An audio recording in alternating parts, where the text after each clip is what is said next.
Today, I want to invite all of you to join me as we have the privilege of hearing a little bit from Mike. He's got some interesting things that he does with Flyer, and he's been kind enough to correspond with me, share some video stuff with me, and I know there's more coming.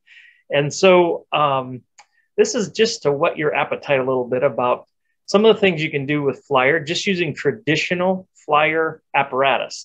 So Mike, with that kind of an introduction, tell us a little bit about your layout plans and kind of what you're thinking you're going to do with that. And then also tied in with that, talk a little bit about some of your use of semaphores. I think that's kind of a piece that would be neat to hear about.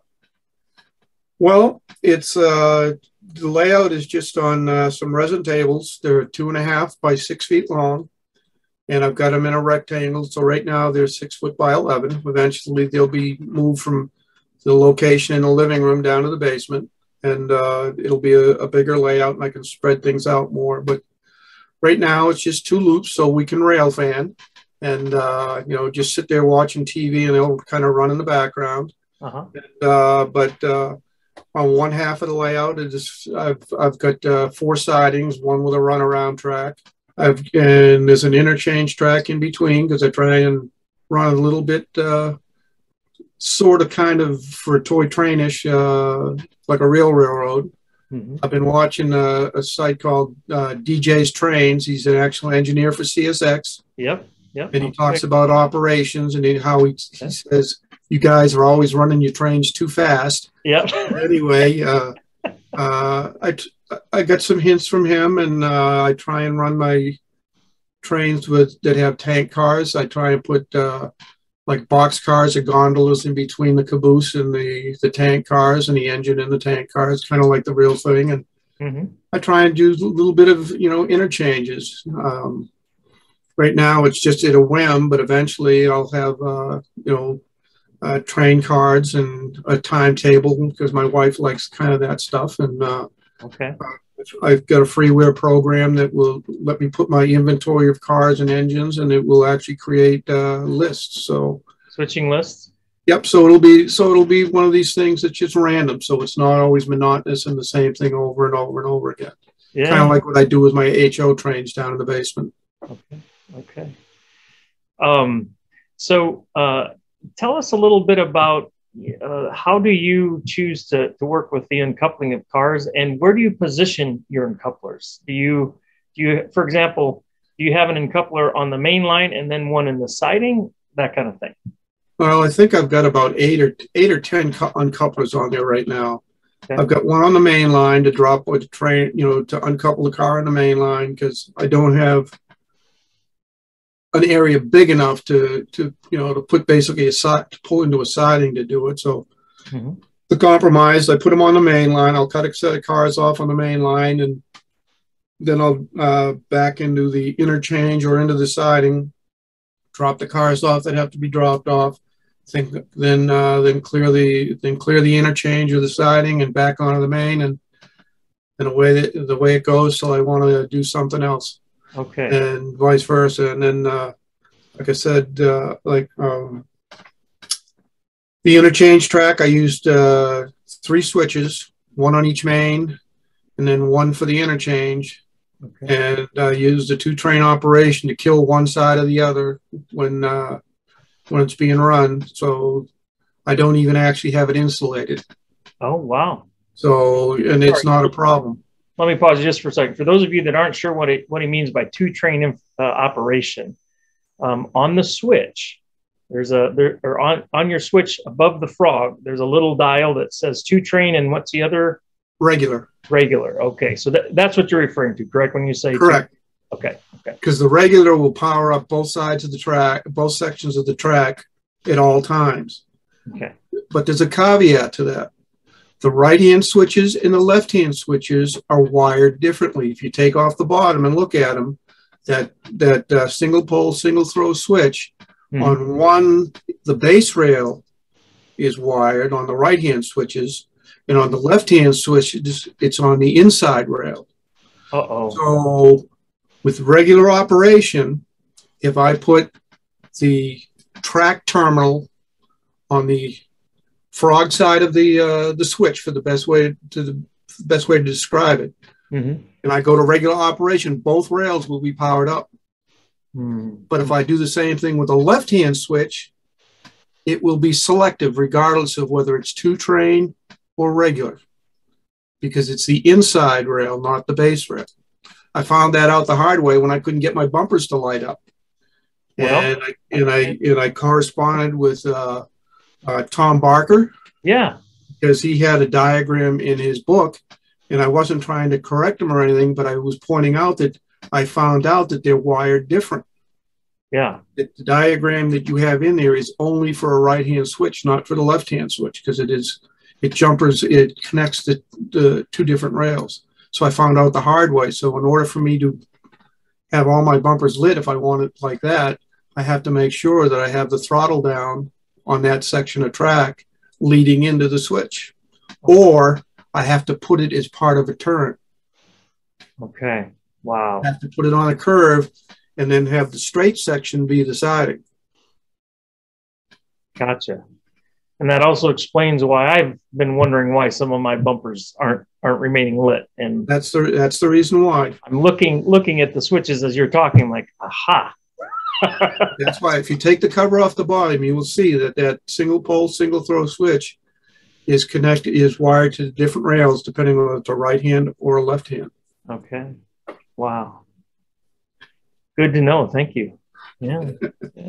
So, like I said, I have everything in two-train operation now, just so that I won't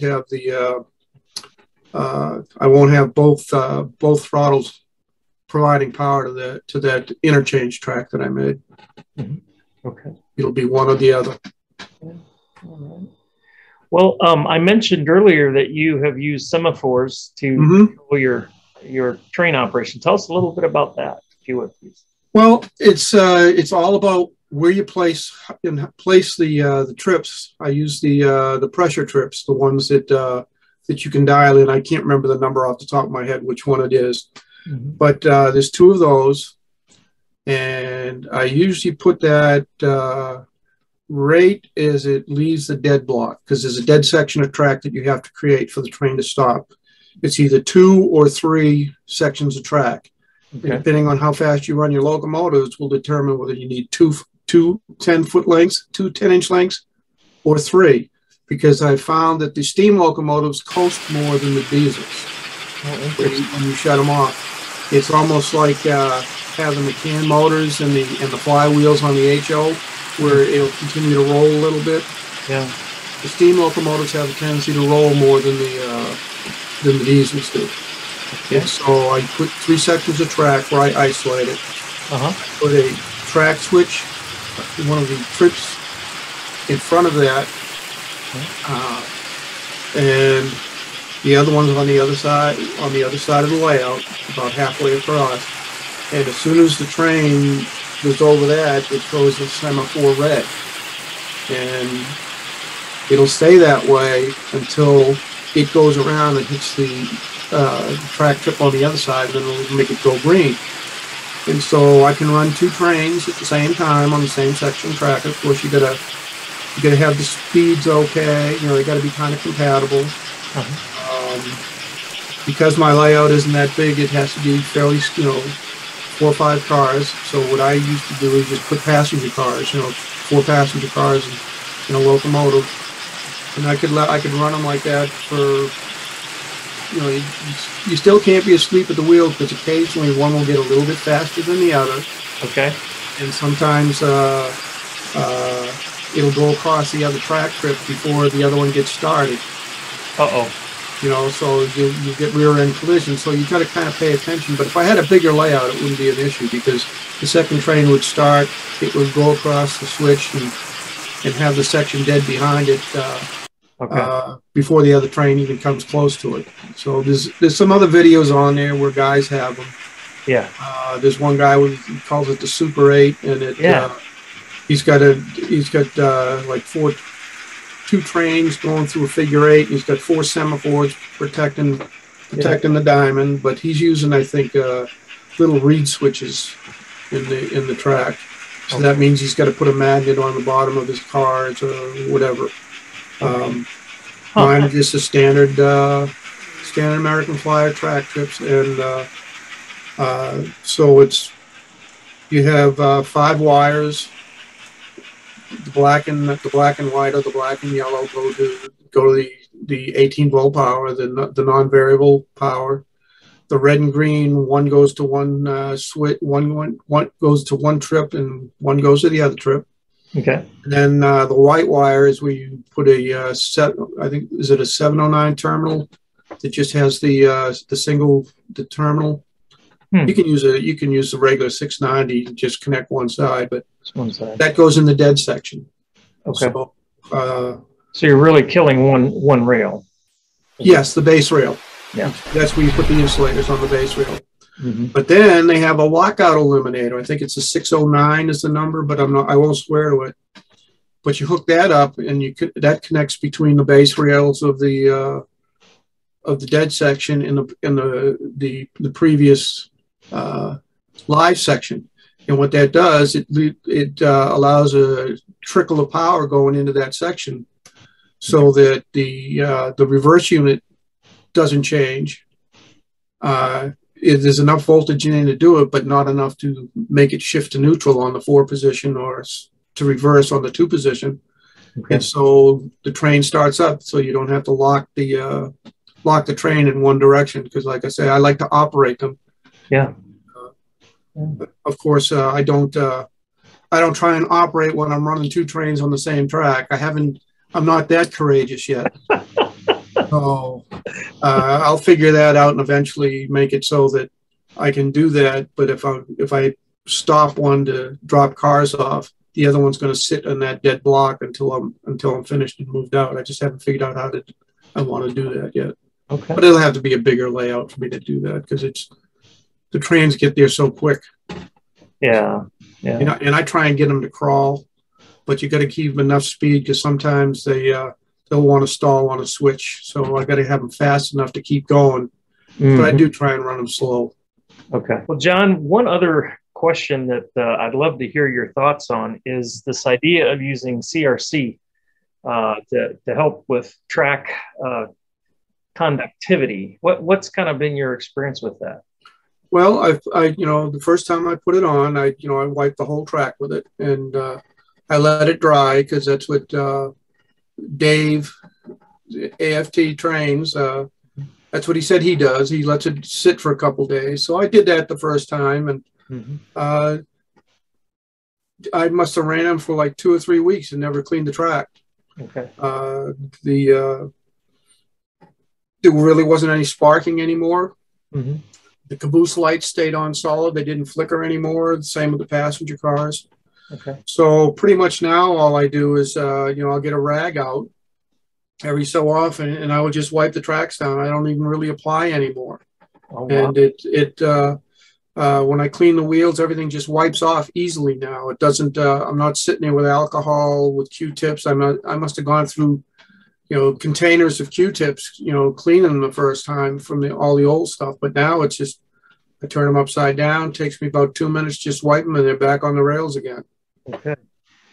Well, that's really good to hear, because that's kind of been the experience I've been having with it too. And I know, as a kid, my small Flyer set wasn't boxed up. I ran it all the time, but I know that I would get, it wasn't an inch, but I'd get this thick buildup on the wheels, and I would actually take a tiny screwdriver and I'd spin the one wheel, have the screwdriver against the other, and this stuff would peel off, and it'd be so hard, and my fingers. Been there, done that. Red, and hated that. Yep, been there, done that. I haven't had to do that since I've started using the CRC 226. Okay, good to hear. So, I mean, that stuff seems to work pretty well, and it.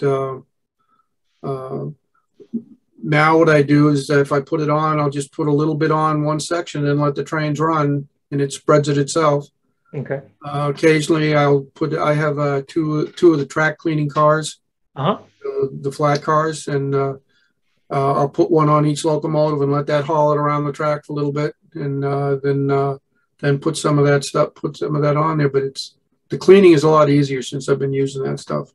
Well, John, is there anything else that you'd like to mention to those of us out here in the world of Flyer? Um, I'm glad that you made those crossovers. It's something that I never understood why Gilbert didn't make. I know there was a gentleman that made them for a while, but he died. And nobody knows what the family's going to do, whether they're going to maintain the patent on it or they're going to sell the rights to it for somebody to make them. You can see them on Dave's American Flyer trains. He's got a pair of them. Yeah. And they seem to run really well. I mean, he had to tweak the electrical part of them to make them work right for what he wanted them for. So the 60s work great for if you want to make a double crossover, and the 30s if you're it's not a sharp turn into them if you want them to for crossing tracks. And I had them on my layout for a while. I had the pair of 30s on there, and as you saw and as you mentioned, you thought that my caboose was going to get plastered, but because it's such a small layout that I couldn't just let them run, and I couldn't use a semaphore to protect them because it was such a short space. Well, Mike, thank you again for taking some time to share with me today, and this has been rich to hear some of your experiences and some of your operating ideas, and appreciate that very much. Thank you.